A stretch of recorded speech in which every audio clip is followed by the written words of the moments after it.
foi tão fácil, né, tirar a Isso. Dilma, e agora está tão difícil de tirar esse... Tirar a Dilma, e por ela ser mulher, a primeira presidenta, que a gente acreditava enquanto mulher, né? Foi tão fácil, foi tão violento, né? A gente pode acreditar que foi uma violência por ela ser mulher, e o pior de tudo é ver outras mulheres apoiando a violência sofrida por ela a todo momento. Em nenhum momento eu vejo assim que as mulheres se unissem, porque a gente tem um país onde a luta pelo direito da mulher ainda é muito, muito difícil, porque a própria mulher ela se esquiva quando tem outra mulher sofrendo, se ela não, como é que se diz? Ela não acolhe a dor como a dor de todas, né? Só em época de Marielle que a gente viu as mulheres mais unidas, sentindo a mesma dor. Mas com a saída da presidente, com o governo que ela tentou fazer, e foi muito traída, porque, em sua maioria, eu acho que isso até a Renata está vivendo hoje dentro da LERJ, em sua maioria, os que estão no poder são homens. Fica mais fácil, né? E a gente tem um país muito machista, onde o feminismo ainda é interpretado como bagunça. E nós, mulheres, deveríamos trazer isso como um movimento sério de luta e de conquista de direitos. Se uma mulher briga, se uma mulher tem a sua orientação sexual, ela o tempo todo ela é agredida, chamada de safada, e assim, tudo que é de ruim parte para cima dessa mulher. E o feminismo, ele não é isso, né? É uma luta por direitos iguais. E aí eu acho que eu tenho trabalhado muito isso nos encontros com mulheres aqui, para que elas são leigas, né? Então, durante esse momento, é importante elas não se afastarem dessa palavra feminismo, porque tem filhas, e a gente deve crescer educando as filhas, entendendo que elas têm que conquistar o direito delas, não abaixar a cabeça para ninguém. Então, a gente ainda vive esse país tão, tão forte nessa coisa do bater em mulher, do judiar da mulher. O feminicídio durante a pandemia foi uma coisa assim que cada vez mais que você luta, que tem a Lei Maria da Penha, mas ficam querendo desconstruir uma lei, né, que dá direito, desconstruir um sistema que era de proteção à mulher durante esse momento, que mexem com a Constituição e que criam novos ministros e ministras que não estão de acordo com a nossa luta. E isso tem sido muito forte durante esse mandato desse presidente. E eu fico muito triste quando vejo mulheres apoiando ele, que acredita que é o lugar da mulher em casa, cozinhando, lavando e passando, né? Sim. E a gente já passou dessa fase. Assim, é muito triste ver o desmonte que acontece das políticas públicas, dos movimentos sociais. Eu cresci entendendo que a gente tinha que ir para a luta. E hoje eu vejo várias pessoas recuando com medo. É muito triste. Você quer contar um pouquinho assim, para a gente como é que foi esse processo de... Porque a gente se descobre mulher, né? A gente se torna... Né? Até a nossa maturidade, a gente vai descobrindo várias formas de violência que a gente não... Né? Porque tem aquelas violências não percebia. Que não é falada, que não é... É estrutural, né? Então, assim, negros e mulheres sofrem muito com uma violência velada, né? Quer dizer, velada para eles, né? Para quem pratica a violência, e para a gente é explícita. Exatamente, é muito violento, mas é muito mesmo, e a gente começa a sofrer assim desde criança, desde que nasce até, né? Verdade. E sofre assim, nós mulheres, então, sofremos em camadas nessa violência. A violência que vem do gênero, vem do racial, vem do classe, vem, e a gente vai carregando isso tudo, né? E aí, Verdade. depois tem a família, e aí a gente continua combatendo isso e vendo, né? As nossas filhas sofrendo isso, as nossas irmãs, E eu acho que eu acho que na minha infância eu cresci com uma pessoa que amava muito a esposa e a mãe, tinha um respeito que era o meu pai. E aí, quando eu tinha 4 anos, a minha avó foi assassinada pelo marido. Daí eu cresci com aquela dor do meu pai, e eu acho que isso cresceu dentro de mim, que a mulher ela tem que se impor para sobreviver. Ela precisa lutar pelo seu direito. Acho que isso é muito forte dentro de mim por conta dessa história. Por isso que eu acho que fica mais forte o envolver com a ação realmente com essa questão feminista, com essa questão da mulher, com a questão da violência contra a mulher, e isso se torna forte por conta desse histórico. As dores que a gente carrega, elas são muito marcantes, né? E aí, contar da minha luta e da história que vai crescendo dentro de mim, né? Que é ver todo esse processo do sofrimento do meu pai por ter perdido uma mãe. Eu não nasci aqui, nasci na Paraíba, na cidade de Itaperuá, e vim para cá para o Alemão com 6 meses de idade. E meu pai lutando para melhorar de vida, para buscar minha avó. No mês que ele ia pegar ela para morar com ele, ela foi assassinada.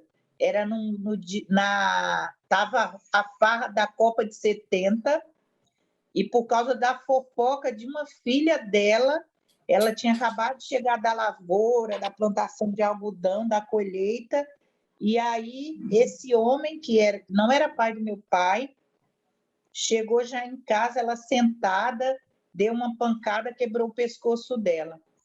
Assim, foi de uma violência extrema, e isso, quer dizer, eu cresci sabendo que era uma dor, né? Foi a primeira dor que eu senti da morte, que foi a morte da minha avó. E isso eu carreguei para sempre, e acho que dentro de mim eu bem criei esse escudo de sempre falar da importância da mulher lutar contra esse tipo de violência. Por isso que eu acho que o tempo todo eu sempre crio estratégia para lidar a respeito desse tema. E aí eu cresci assim, né? Ajudando na educação, me formei professora, fui lutar com as questões de políticas públicas para a favela. Com 12 anos eu já estava atuando nos movimentos aqui, acompanhando a questão do movimento da favela para a conquista de energia elétrica, para a conquista de água potável, para a conquista de vacina para as crianças, para a conquista da saúde. Então, eu fui crescendo nessa luta mesmo. E aí fortificou ainda mais quando eu fui atuar em 2000 com a pesquisa da Unicef, pelo CEDAPS. E aí fortificou mais a minha luta, que entrei numa luta maior com a questão do HIV/AIDS, né? Com a prevenção e promoção de saúde num local onde não existia para jovens, adolescentes. 2007, e aí eu continuo com educação em casa, na sala da minha casa transformei em escola, em espaço de encontro de jovens.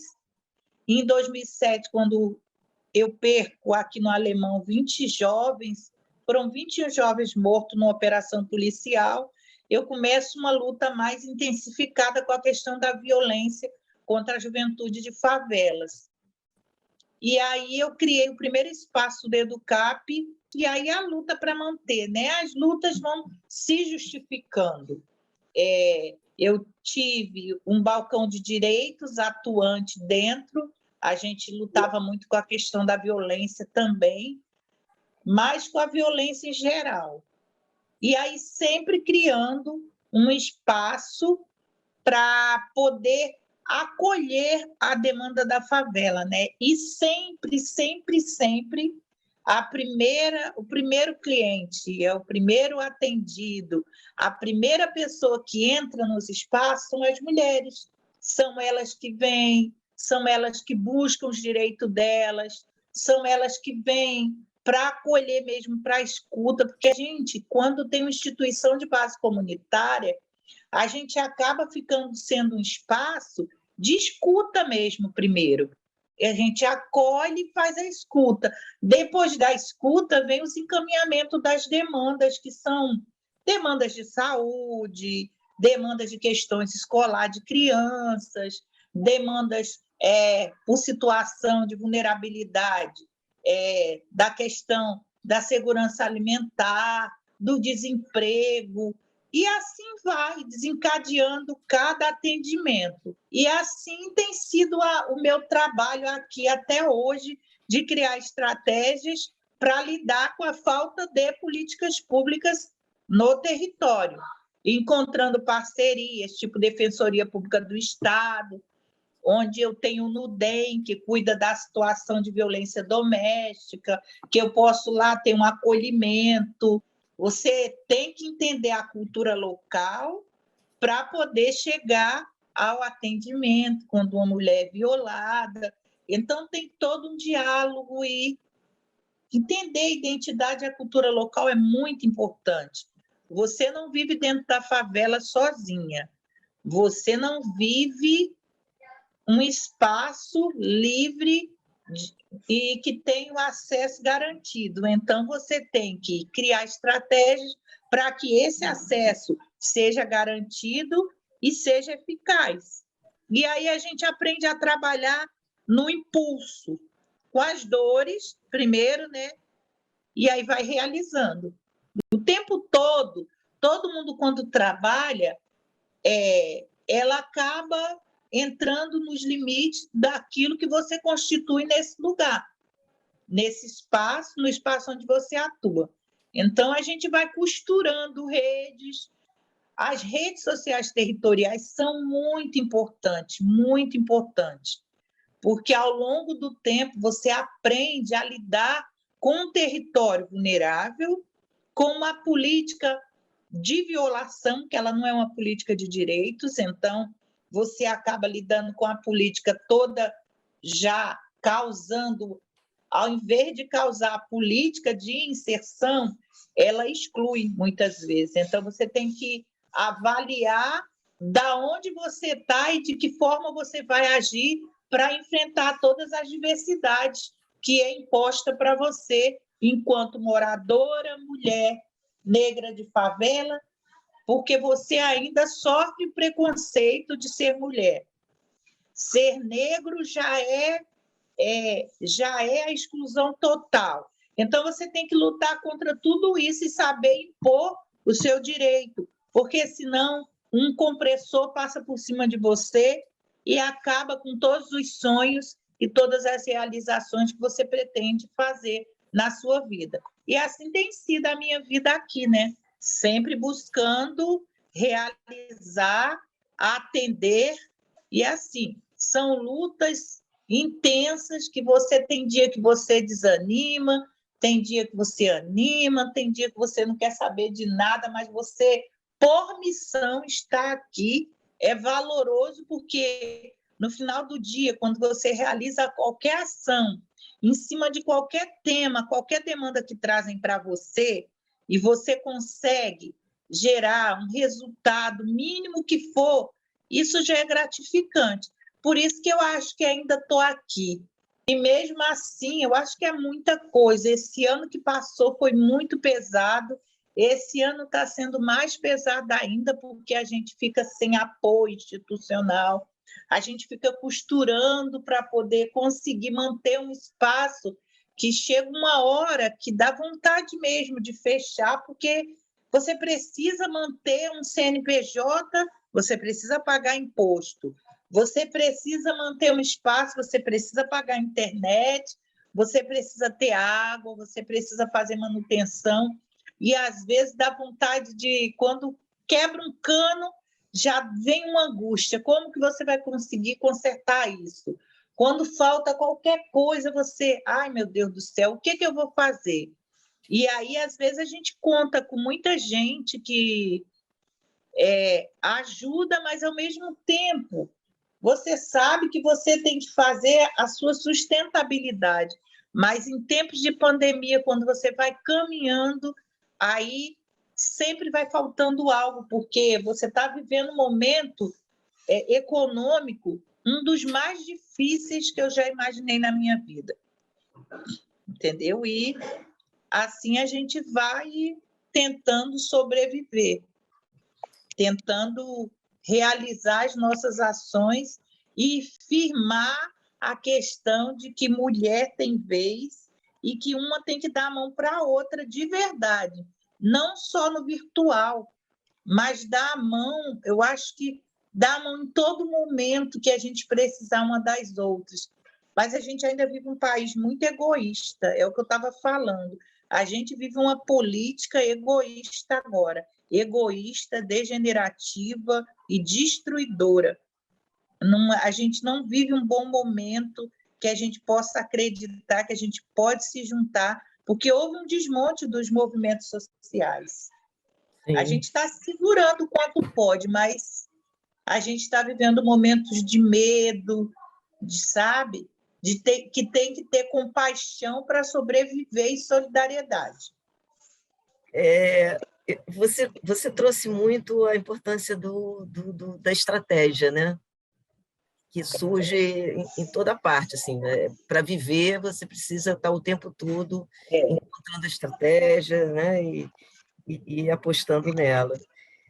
A educação e a comunicação comunitária foram isso, uma busca por essa estratégia? Você chegou até elas por isso, por esse caminho, nessa busca, ouvindo as demandas, aí percebeu como foi chegar até assim, a você criar o Educap e você se envolver com essa juventude aí, porque assim, o alemão acho que é um dos lugares em que tem mais comunicadores populares, né? É uma lindeza isso, sei lá, sei dizer, assim, é muito forte isso no alemão, né? Pois é, eu acho que a educação, ela é a parte de tudo, né? Eu comecei alfabetizando crianças e adultos, muito porque eu vi os adultos, eu escrevia muita carta para os adultos que vinham migrantes da Paraíba para cá, né, do Nordeste. Então, eu fui crescendo, entendendo que isso era importante, a educação. Quando você não tem leitura, só a leitura do mundo, ela não completa, porque você acaba ficando cego a muitas coisas, a entender e compreender você. E a comunicação, ela está dentro da educação, né? Para lidar com a vida, você precisa se comunicar. Talvez isso foi a sacada da juventude do alemão. Foi sair do interior da favela e comunicar para o mundo que a juventude está aqui, que ela precisa fazer com que a sociedade pare de marginalizar a juventude de favela, a população de favela, e a comunicação é o primeiro passo. Como o exterior vai saber, a sociedade vai entender e compreender essa juventude, essa população, se ela não conhece a verdade, se ela não participa do interior, do histórico, do desenvolvimento, porque isso, durante muitos anos, foi guardado, a comunicação joga para o mundo. A gente vem de uma história que a favela nasce da resistência do negro, que não teve como se manter, e ele vem para a favela e cria o empreendedorismo, ele cria estratégias de sobrevivência, ele cria economia local, ele inova, e assim foi o crescimento da favela. Então, a comunicação é o primeiro passo, porque como que os outros negros que viviam na rua, que viviam o desgaste de ter a liberdade, mas uma liberdade sem o poder monetário para a sobrevivência. E aí o negro surge como empreendedor, né, para mudar a sua história, e até hoje faz isso, né? Então, isso a gente deve à nossa ancestralidade, o crescimento pessoal, o desenvolvimento para a conquista, a resistência como fortaleza para encontrar caminhos de sobrevivência. E assim vai, né? Quando a população do Nordeste migra para a favela, migra do seu estado, da seca, da fome, ela migra com a história que a favela também dá oportunidade de moradia, dá oportunidade de sobrevivência e dá oportunidade para você crescer, né? Talvez seja isso o diferencial, entendeu? Sim, sim. É isso. É a fortaleza da resistência que a gente já carrega dos nossos ancestrais, da história da população, que foi a primeira população de favela e que constrói a favela. Não deveria ser um lugar usado como sinônimo de coisa feia, de violência. A favela não é isso. Quem vive aqui, o que destrói a favela é essa política mal feita de segurança pública, entendeu? Que não existe desde da sua criação, que foi criada através da história dos capitães do mato, né, como segurança para o preto não chegar perto do branco. E também para punir. Então, enquanto a gente enxergar que tem que punir a favela, entrando na favela, matando a nossa juventude, ao invés de dar oportunidade, porque eu acredito que a gente vive num país riquíssimo, de um poder incrível, mas que prefere, com o neoliberalismo, né, a gente vive quanto mais pobre existir, menos rico tem e mais dinheiro para quem está rico tem. Então, a gente vive isso nesse país. E a gente tem que enxergar tudo isso como um espaço para diálogo mesmo. Eu acho que nós, mulheres, temos essa fortaleza, né? Porque a gente carrega dentro da gente um histórico que a gente nem sabe. E essa fortaleza faz com que a gente crie estratégias que, em sua maioria, dentro da favela, são as mulheres que acabam criando espaços para acolher. Muito com essa coisa da maternidade, mas que a gente sabe que cresce em solidariedade, em compaixão, em lutas, né? Esses grupos de mulheres que você atende, Lúcia, qual é o perfil delas? Assim, você falou em maternidade, são jovens, são mais velhas? Não, olha, eu atendo o público jovem e mulheres casadas, mulheres mães solo, muitas mulheres que vivem violência, mas que não conseguem sair. Eu atendo qualquer mulher que chegar aqui. Não é só as mulheres de favela, eles também carregam essas dores. Muitas mulheres com condições que vivem a violência velada e não conseguem sair dessa violência, porque a gente até tem visto muito feminicídio na classe alta. Na favela tem um perfil diferente, né? As mulheres acabam, que são mães e avós que criam seus próprios filhos sozinhas. E as que sofrem violência, elas sabem onde recorrer e acaba que eu acho que muitas sofrem, eu sei, caladas, mas a gente se encontra, a gente conversa e muitas vezes essas mulheres conseguem sair dessa violência porque elas já criam a sua resistência, porque tem que trabalhar para manter a família, né? Uhum. Mas os desafios da violência hoje, ele não é só da mulher de favela, isso que eu queria falar. Os desafios da mulher passar por esse processo, ele parte também de outras mulheres. Eu acho que todas têm que dar a mão. Só que a gente tem uma sociedade, né, que ainda exclui muito esse vivenciar as dores. Porque as mulheres que têm mais condições, elas têm advogado, elas têm acesso ao médico, e a mulher de favela não. Às vezes ela não tem esse acesso, né? Esse acesso às vezes é mais difícil. Mas eu acho que todas temos que dar as mãos, e a comunicação na favela tem ajudado muito nisso, nessa conquista de direitos, porque ai de nós se não fosse a comunicação e a tecnologia hoje, talvez estivéssemos aqui passando por mais situações, mais difícil ainda do que a gente já passa.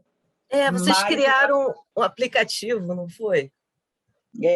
Um aplicativo próprio só dos moradores, não tem isso? Vocês criaram não, isso? o Voz criou um aplicativo. Voz da Comunidade. Do Voz da Comunidade. O Voz da Comunidade é referência de comunicação, não tem igual para a favela. A gente eu tenho no meu celular, eu sempre vejo. Grupos de WhatsApp do Voz, onde a gente comunica qualquer situação, pedido de ajuda, e aí tem vários grupos, eu acho que tem mais de 10 grupos de WhatsApp do Voz. Tem outros grupos que se comunicam quanto grupos de presidentes de associações.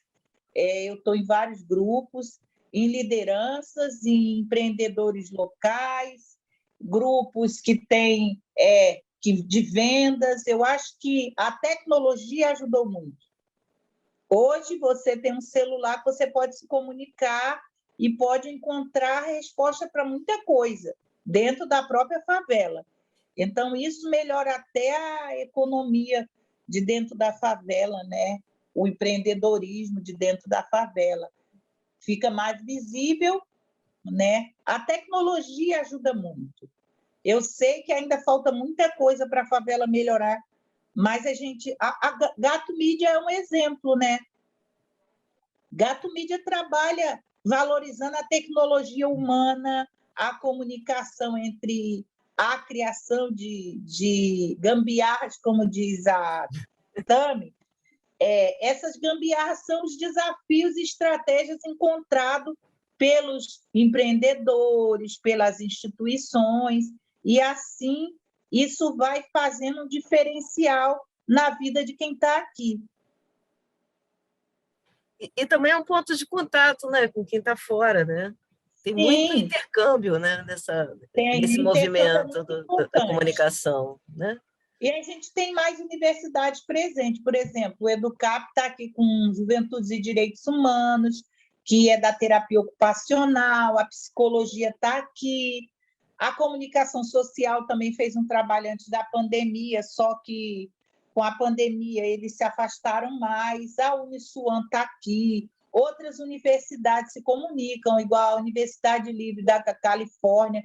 Esses dias entrevistou 10 mulheres daqui para falar sobre a questão de violência policial contra essas mulheres. É uma pesquisa que vai ser um livro de doutorado de uma doutoranda da Califórnia, que achei assim muito legal ela procurar. Ela está com, acho que são 10 comunidades que ela está entrevistando, que tem o PP, para saber como é que é o processo com a mulher e a violência dentro desses territórios, e aí vai se transformar num livro. E assim, é muito legal. E o mundo fica sabendo o que acontece, né? O legal é que o René ele é reconhecido enquanto comunicador no mundo todo. Sim. E isso traz para a gente um ponto positivo. O alemão vai desenvolvendo, o Voz tem uma metodologia que eles criaram própria. A Tami tem uma metodologia de comunicar para dentro e para fora, que vai usando várias tecnologias, e a tecnologia principal, que é a tecnologia humana, porque a tecnologia ela precisa ser humanizada, é preciso saber que tecnologia ela parte do homem, então ela é humanizada, é uma máquina, mas ela pode ser humanizada, ela pode ser solidária e ela pode ser inclusiva. Então, a gente tem isso com a história do Gato Mídia. A gente tem um coletivo Papo Reto, que é aquela comunicação mais forte, a questão do direito e contra essa segurança pública violadora. Então, e existe outros tipos de comunicadores livres, O Descolando Ideia, que foi a primeira comunicação local antes do Voz. Carrega no nome já, né, a identidade local, né, a linguagem, né? É gato mídia, é gambiarra, é papo reto. Descolando Ideias, que é da Natália. Da Natália, que se formou agora em publicitária, que está atuando com a Resgate de Memória do Alemão lá com Raiz em Movimento, que também já trabalhava comunicação, porque o Davi já fazia essa comunicação dentro do Alemão também. Então, assim, são histórias de comunicadores que vai construindo uma estrada, entendeu? E a gente acaba ficando realmente hoje as mídias famosas, a rede de televisão, elas consideram o Voz como uma comunicação de excelência. Isso é importante. Mesmo. É importante. O René teve no Altas Horas falando, sabe? E é legal que o Voz não trabalha só a violência. O Voz trabalha a política pública, a saúde, a educação, mostra para o mundo que aqui tem projetos, então não mostra cotidiano, que é a violência. Né? Eles mostram a boniteza do alemão também. E isso é o diferencial do Voz da Comunidade, entendeu? A beleza e a inteligência que a população tem. Assim é a Tami. A Tami faz isso muito bem com Gato Mídia. Levantando a história, a ancestralidade dos negros, a história do fortalecimento e resistência da vida que está aqui dentro da favela. Isso é bonito. Então, tudo que a gente realiza é com a intenção de que esse lugar seja visto como o belo, não como o feio. Eu percebo também assim, o quanto que várias violências são ocultadas, né, por conta dessa violência policial. Acaba tomando toda a mídia, né, essa questão e nos mobilizando muito também, né, porque realmente as grandes reportagens é absurda. São quando há uma matança na favela. Nos últimos dias, a gente tem vivido muitas coisas juntos e separados ao mesmo tempo. Isso é bonito, sabe? E aí é aquilo, né? Eu tenho vivido momentos que, às vezes, eu fico pensando assim, que isso que fortalece a gente, que traz à tona a nossa realidade, e as nossas ações elas se fortalecem porque a gente procura ser aquilo que o Estado, que o governo não é para a gente, sabe? E é isso que faz a diferença no trabalho da gente. Eu tenho percebido muito isso nas nossas lutas aqui diárias. Às vezes eu fico pensando assim, meu Deus, a gente tem vivido momentos tão difíceis e a gente vai aprendendo um com o outro, vai aprendendo que todas as vezes que a gente precisa de algum momento junto, de algum momento que a gente precise discutir alguma política, a gente se torna uma fortaleza e consegue. Eu sinto muita falta de uma mulher que foi referência aqui para a gente poder lutar, que foi a Marielle. Quando houve muitas mortes no Alemão, por conta da ocupação militar e da UPP. E a Marielle ensinou muito o quanto é importante ser forte, acreditar para realizar.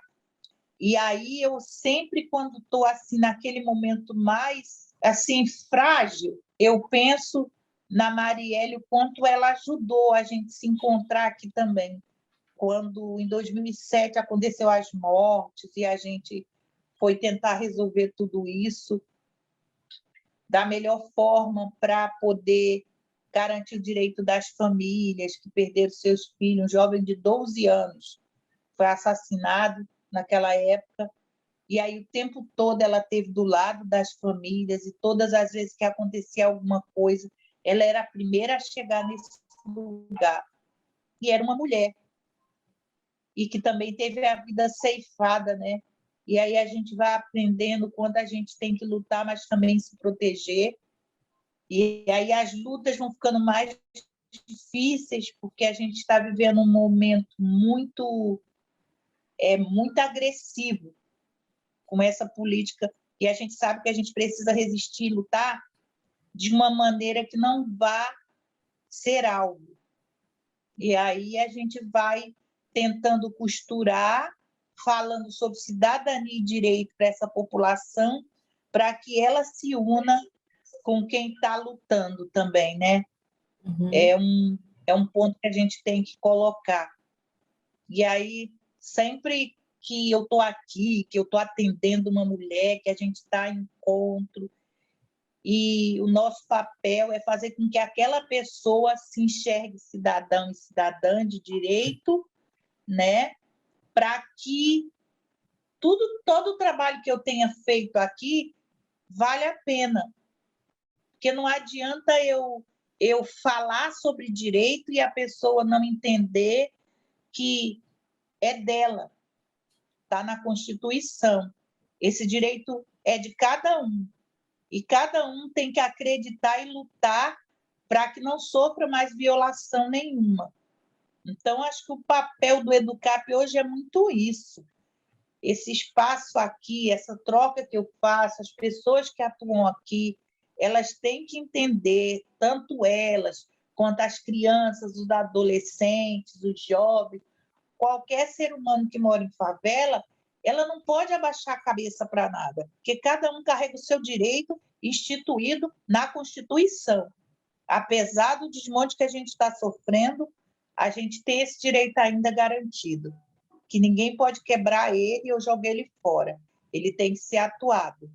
Então, quando a gente vai na unidade de saúde, a gente precisa falar e agir. Quando a gente vai conseguir uma vaga de escola, quando a gente está numa fila de um banco, quando a gente entra em qualquer espaço público, saber se colocar para ter o seu direito garantido, para não perder também, para não perder sua razão, né? Então, a gente trabalha muito nessa questão de capacitar as pessoas para compreenderem os seus direitos e os seus deveres também, né? Que a gente não pode esquecer que a gente atua assim, mas a gente precisa ter isso garantido. Pois é, Lúcia, você trouxe a Marielle aqui para a nossa conversa, né? Eu também penso muito nela, assim, e me dá muita força quando eu penso. Não é por acaso que ela foi estupidamente morta, né? Em meio a um golpe, né? E assim inaugurou uma nova fase, assim, muito mais violenta, uma fase patriarcal que vem com força. Me faz pensar assim que a Marielle ela estava escrevendo uma história de luta nova, né? E que estava fazendo as pessoas acreditarem nessa luta, acreditarem em seus direitos e se apropriarem, né, dessa força que são os direitos, né, e se incluírem na história. Eu acho que quando ela, né, ela trouxe essa voz que decide, né, uma voz que ela resgatou ela isso. decide e acolhe, né? Ela era até arrepiada. Marielle, ela marcou muito. Ela foi uma mulher que realmente, assim, a gente teve mulheres marcantes, né, que lutaram, mulheres negras que têm história, né, e como Dandara. E aí a gente tem ela desse século, que foi uma pessoa que brigou muito pela favela, que mostrou que a favela era capaz e que toda mulher é capaz de ser o que ela foi. apesar de ser alvo. Porque muitas mulheres são alvos hoje. Criou-se coragem, a Mônica do Borel, a Renata, que está aí lutando, a gente vai ter vários exemplos. Que A Mônica está fazendo um trabalho lindo com as mulheres. Ela, não sei se ela já foi aí, já conversou com você, mas... Não, ainda não. Se Eu estou com vontade de convidá-la. Convida, Mas é porque convida, é porque muita coisa. ela está Ela faz fazendo um trabalho sobre orçamento com as mulheres, está explicando, desmiuçando, entendeu? Vendo os caminhos, tem muito a ver com ela é incrível, a trabalho. Mônica. Então, a gente tem mulheres hoje referências, né? Mulheres mesmo que lutam, que a gente acredita que a gente pode se espelhar. Então, sempre quando eu posso, eu estou mostrando a essas mulheres aqui. Gente que saiu de lá de baixo, lá do fundo, e se levantou, foi se erguendo, e hoje é o que é. Eu falo muito sobre a questão da educação como ponto de partida, que é muito importante, muitas mulheres voltando a estudar, voltando a ler, a mudar a sua realidade, porque só assim a gente vai ter a superação de verdade. Enquanto a mulher estiver de cabeça baixa, dizendo sim, senhor, ela não vai conseguir avançar. Mas, a partir do momento que ela se impõe e fala, não, quem manda na minha vida sou eu respeito a opinião de qualquer um, mas aqui quem manda sou eu, esse corpo quem manda sou eu, essa mente quem manda sou eu, e o que eu faço quem manda sou eu, e eu arco com as minhas responsabilidades. Aí sim a gente vai ter, talvez, a tão sonhada igualdade, porque enquanto você abaixar a cabeça e o tempo todo tá assim, senhor, se um homem te pisa, você abaixa a cabeça, não pode. Em qualquer lugar que você estiver, você tem que se impor e saber do seu direito. Por isso que eu ainda tenho essa fortaleza, né? De poder dizer sim, mas um sim, porque eu sei que a pessoa merece sim, mas não porque ela impõe esse sim. E aí é onde a gente tem que pegar pesado aqui nas atividades e acordar a cabeça das pessoas. Você já foi ameaçada, Lúcia? Eu estava ouvindo você, eu pensei nisso. Assim. É isso. Como é que você se protege? A sua segurança, da Lúcia, Não, da sua nunca família? foi, porque... Não, aqui tudo bem, nunca me falaram nada, porque a gente tem que saber lidar com responsabilidade, com cuidado, né? Saber como entra, como sai, como vai realizar. E aí, por enquanto, eu tô aqui ainda com vida e muita vida e muita proteção. Primeiro que eu sou uma mulher de muita fé, né? Coloco sempre Deus à frente. E aí, vamos embora. E sabendo falar também, porque tem isso. Nunca usar de agressividade, nem debater com quem quer ter razão, sabe? Ao longo do tempo, eu fui aprendendo isso. Então, eu pensei assim, te perguntar o que você colheu dessa experiência da pandemia, porque a gente já está vivendo isso, já vem aprofundando e se estendendo muito, então a gente começa a ter uma experiência, já passou por várias fases, né? Essa pandemia a gente passa e é um aprendizado assim, né? Hoje, qual é a lição assim que você vê fortalecida para enfrentar a pós-pandemia? Quer dizer, eu não sei se a gente vai chegar a sair dessa, mas assim, eu acredito que vai mudar muito, né? Com a vacina, com a nossa própria experiência, com os hábitos enfim, né? Eu acredito que esse homem vai sair, vai cair, não é possível, sabe? Acho que isso está se Sabe, caminhando, eu mas acho que a gente aprendeu muito a encarar o medo, porque no início da pandemia houve um medo. E aí eu não fechei as portas em nenhum momento. E encarei esse medo, resisti aqui e estou funcionando até hoje, com dinheiro, sem verba, com verba.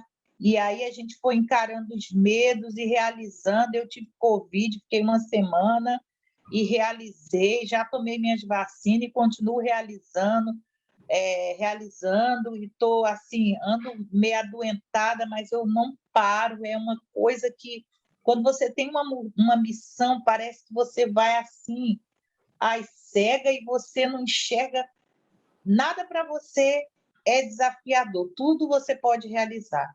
Então, eu estou assim, eu enfrentei os medos da pandemia e comecei a realizar, que estou aqui até hoje, né?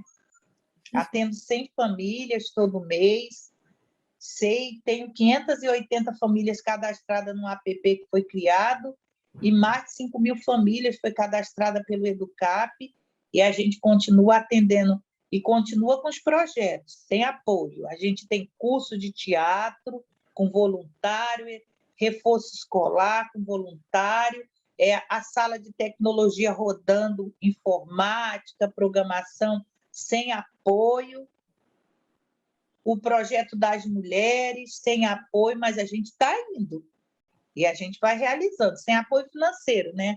A gente tem muito apoio pessoa. Pessoa vem, dá uma palestra, oferece um café e a gente vai realizando, sem medo. Porque se a gente tiver medo, a gente fecha as portas. A gente tem em torno de 12 pessoas que são voluntárias e a gente tem 4 pessoas num conselho que tenta sempre me ajudar de alguma forma, envolvida. Quer dizer, a gente tem em torno de quase 20 pessoas apoiando o trabalho de alguma forma de longe. Não é fundo monetário, mas é apoio na hora de uma emergência, na hora de uma necessidade, na hora de uma campanha, e aí a gente vai costurando isso.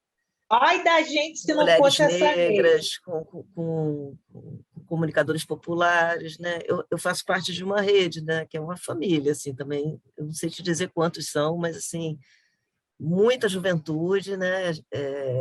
De periférica, assim, que vai do Chapadão à Rocinha, sabe? A gente está em toda parte e se ajuda muito e tem a solidariedade, né? Assim, essa fraternidade, esse vínculo fortalecendo a gente. É isso que conduz o trabalho o tempo todo, né? A gente vive desafios. Eu acho que Paulo Freire também foi uma fortaleza muito grande na minha vida. Assim, enquanto educadora, enquanto assistente social, eu acredito muito nessa força do aprendizado com a vida, porque cada problema que você vive, que você encontra uma solução, você realiza um aprendizado. E esse aprendizado vai ser construído vários projetos. Isso é tão forte que não tem explicação. Só ele explicava, né? A gente vai ter um documentário aí que a Tereza fez, que é sobre educação na favela. Tem uma documentarista que fez um documentário, eu esqueço o nome do documentário, que a minha memória não está boa, mas eu lembro do nome do documentário. Então, ela gravou o documentário aqui no Educap, no alemão, sobre educação. Aí, quando estiver pronto, eu também passo para vocês. Mas uma mensagem que eu deixo, eu acho que a gente tem que acreditar na gente antes de tudo. Porque se você vai realizar qualquer coisa, você tem que acreditar em você, principalmente enquanto mulher. E resistir, ter fé na missão que você carrega. Porque não adianta eu colocar um espaço, não acreditar que eu sou capaz. E sonhar e realizar, e acreditar que sonhos podem ser realizados. Então, eu acredito muito nisso e tenho carregado isso muito na minha vida, acreditando que nós somos capazes, principalmente mulher, que carrega uma fortaleza que eu comparo muito com a dor do parto.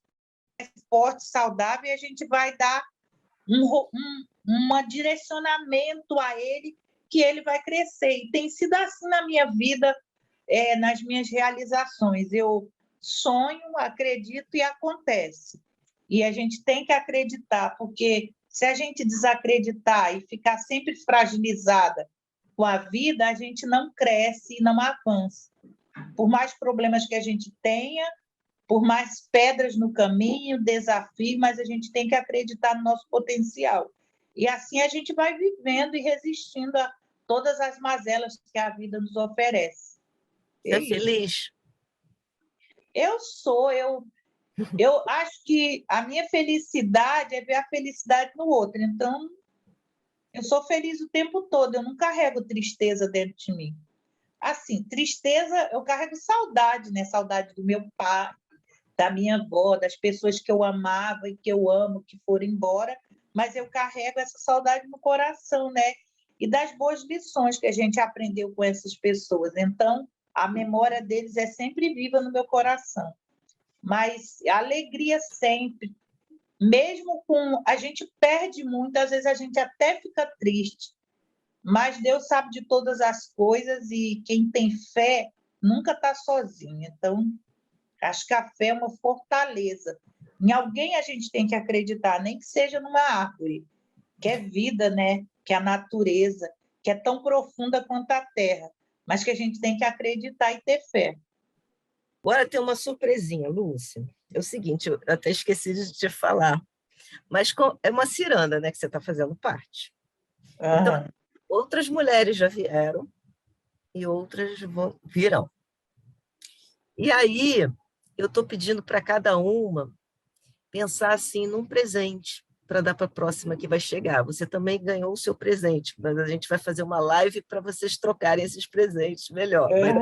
Vai estar gravado, né?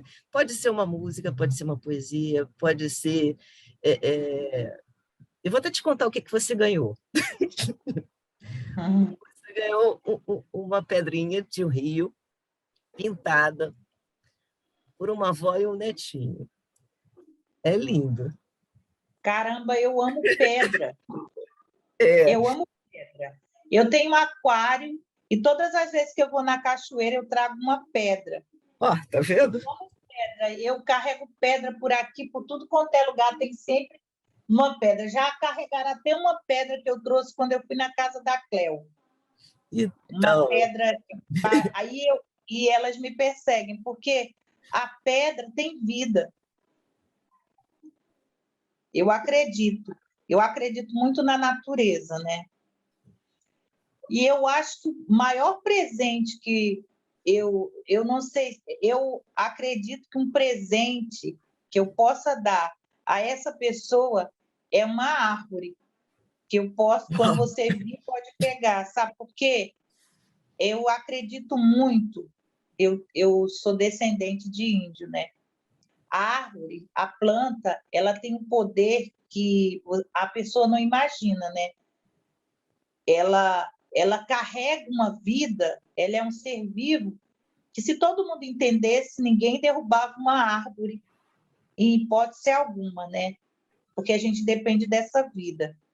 Então, eu vou plantar uma árvorezinha, aliás, eu já tenho várias plantadas aqui, mas eu vou dar um pé de acerola, porque esse pé de acerola, ele além de ter vida, ele tem a vitamina que é bom para os ossos, que é bom para fazer xarope, que é bom para beber o suco, e ele dá um fruto, e ele pode crescer num vaso, dar fruto, e a pessoa ter dentro de um apartamento.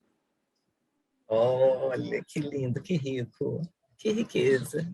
Você é preciosa, Lúcia. Eu amo a natureza. Aqui no Educap a gente tem muita natureza ao nosso favor. A gente está começando a reativar a horta, né, que estava precisando adubar a terra, e a gente vai fazer agora intervenção com as crianças e com as mulheres, mas a gente tem muitas árvores aqui, mangueira, a nossa pé de mexerica está florido, e se você passar debaixo dela, é um perfume cítrico que é inexplicável. Tem que ver, é a coisa mais linda do mundo. Eu amo muito a natureza. A natureza é bela, né? Dá fruto. A gente só vive a fome porque o homem não sabe aproveitar do que tirar da terra, né? Que a terra oferece. Mas o homem ele prefere destruir do que harmonizar a vida com a natureza. E talvez por isso a gente sofra tanto com as doenças, com a pandemia, porque a gente prejudica muito a nossa natureza, que é viva. A partir do momento que o homem entender isso, talvez ele consiga salvar o mundo. Mas enquanto o homem não entender o quanto a natureza precisa desse olhar, enquanto o homem, o ser humano, precisa dela, a gente ainda vai sofrer muito. Lúcia, você foi muito boa a conversa. Muito, muito, muito obrigada. Vai ser lindo esse ciclo e essas rainhas todas se encontrarem. Estou aqui imaginando assim, cada uma de vocês, assim, porque acaba se complementando, sabe? Essa pedra aí não foi à toa. Nada é à E, toa nessa vida. e olha, eu posso até estar enganada, assim, mas eu acredito que a pedra veio da Zona Oeste e a sua árvore vai para a Zona Oeste de volta, porque a próxima não sei se você conhece a Dona Zica, mas eu estou atrás dela. Eu conheço Dona Zica, claro, a gente está junto no livro Mulher de Favela. Então, é essa que eu estou atrás, aí para ser a encontros. próxima rainha, vamos ver, não sei. Ela é incrível. Porque ela é muito atarefada, ela está em várias corres, né? Assim, mas nada é por acaso, não. Nada é por acaso. não é, não. E eu estou fazendo parte de um grupo, né, que luta por moradia digna, que também está discutindo violência contra a mulher, está discutindo, enfim, toda a dignidade que nos envolve na soberania alimentar, né? Então, a ideia é formar uma rede, assim, também, né? Tá Muito sempre legal. rede, então vai chegar até você. Eu não sei se você está na rede do Pedras Preciosas. Não. Que é uma rede que atua com a questão ambiental e tem um pessoal muito lá da Floresta do Camboatá. Não conheço. É o Núcleo Pedras Preciosas. É com o seu Jocelino, um senhorzinho, mas a maioria que faz as atividades ambientais são mulheres. Ah, você tem o contato? A gente se encontra uma vez por ano para dialogar sobre o meio ambiente, sobre essa situação que está no país. E assim, é muito legal o encontro, é um encontro lindo. A gente fica o dia inteiro fazendo várias atividades voltadas à questão ambiental. E você já tem programado para esse ano? Quando vai ser? Esse ano a gente ainda não se encontrou, mas eu estou para falar com o seu Jocelino. Mas a gente teve, acho que foi sim, a gente teve em junho, ou foi ano passado, eu estou tão perdida com esse ano, mas talvez. Não, mas a gente vai se encontrar sim. Aí eu falo com você, eu vou provocar ele, porque eu estou com Verdejar, que é uma organização aqui do Alemão, que a gente cuida das questões voltadas à Serra da Misericórdia, aos lençóis freáticos, e fala muito sobre isso. A gente vai começar a mapear as fontes de água do Alemão, as minas. Ah, que e aí ótimo. começar. São tecnologias sociais ambientais. E aí depois eu vou te passando como é que está esse trabalho. Vai ser muito legal. Também muito mulheres legal. envolvidas. São mulheres envolvidas. Esse grupo que eu estou te falando, quer dizer, não é um grupo só. Olha, Rio, é um projeto que envolve Rio, Manaus e Fortaleza. Ai, show de bola. Fortaleza tem um projeto lindo que é de farmácia viva. Poxa. Aí aqui no Rio tem a zona portuária, tem o Horto e tem o Macaé. Macaé a gente ainda não conseguiu ir lá ainda, né? Legal. É mais difícil a comunicação com elas, né? Elas estão legal essa rede, porque assentamento. a gente sabe que muitas pessoas estão lutando para ter o mínimo, né, de sobrevivência, e as lutas são grandes. E quanto mais unida a gente fica, mais a gente se fortalece e acredita, porque sabe que tem o outro também lutando por uma mesma causa em lugares diferentes. Não pode deixar a peteca cair. Enfrentar todos e todos da melhor forma. E ser feliz, né, bichinha? Porque, poxa, não dá para fazer as coisas sem alegria, sem entusiasmo, sem emoção. Eu não consigo. Sem amor, né? Sem amor. O amor é a palavra certa, porque quando você realiza com amor, tudo fica diferente. Isso, também acho. Então tá bom. Um beijo. Beijo. Um ótimo dia para você. Para você também. Tchau, estou aqui.